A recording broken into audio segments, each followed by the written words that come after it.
দর্শক, জাতীয় নির্বাচন সহ দেশের সার্বিক পরিস্থিতি নিয়ে বাংলাদেশ জামায়াতে ইসলামের কেন্দ্রীয় কার্যালয় সংগঠনের পক্ষ থেকে সংবাদ সম্মেলনে কথা বলছেন কেন্দ্রীয় নায়েবে আমির সৈয়দ আব্দুল্লাহ মোহাম্মদ তাহের। আমরা সরাসরি সেখানে চলে যাচ্ছি।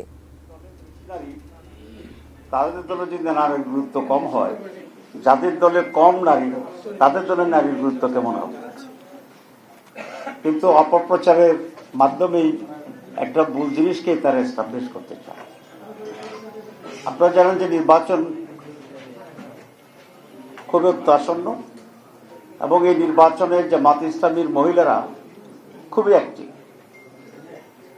আমাদের মহিলারা বাড়ি বাড়ি যাচ্ছে, স্ব এলাকায় বিভিন্ন ভোটারদের সাথে কন্ট্যাক্ট করছে, যেমনিভাবে আমাদের পুরুষ কর্মী সমর্থকেরও ভোট চাচ্ছে।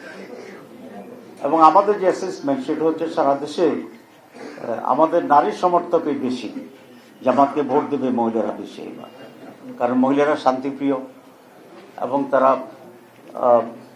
বিশৃঙ্খলাকে উগ্রতাকে পছন্দ করে না।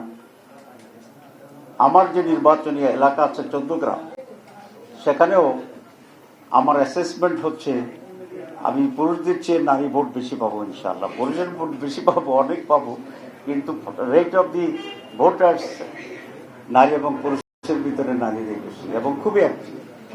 তো সারা দেশে আমাদের নারীরা এরকম অ্যাক্টিভ।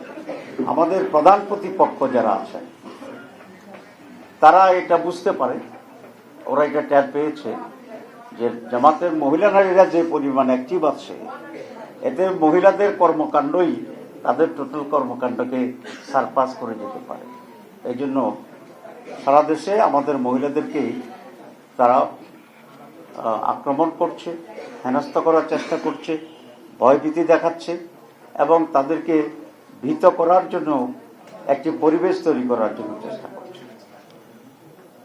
আমরা সবসময় এটা মনে করি নারীরা আমাদের অত্যন্ত সম্মানীয় জাত, আমাদের মায়ের জাত, আমাদের বোনের জাত, আমাদের কন্যার জাত, এবং তাদের সম্মান এবং সিকিউরিটি রক্ষার দায়িত্ব পুরুষদেরই এবং আমাদের সকলেরই।